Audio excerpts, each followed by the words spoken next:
Okay, so it's day 9. I got the orange homeworld like I wanted. They fell for my indirect tax, and it caused them to spread out their forces, leaving it exposed. So I'm really happy about that. And side note, I can also see the nanotraz and ink. Let's see, I was going to trade my weapons for Chief Kanaas' manufacturing, but I rolled manufacturing. Um, but I think I've bought his loyalty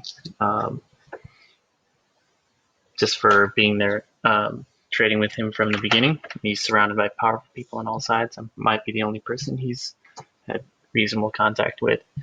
And I gifted him weapons, even though I didn't have anything to return. So I think he's going to lose, but he's not going to cause me trouble as that happens. BattleHazard's trying to coordinate with me about the Donut Federation. Q3 Gambler took one of my stars, yes. So that's still annoying because I have no idea if he's going to try to make any other moves. It's kind of a wild card.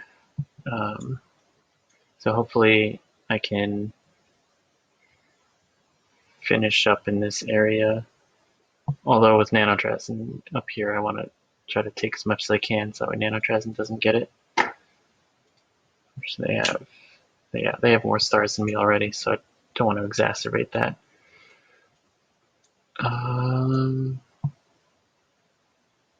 Yeah, that's everything I wanted to cover.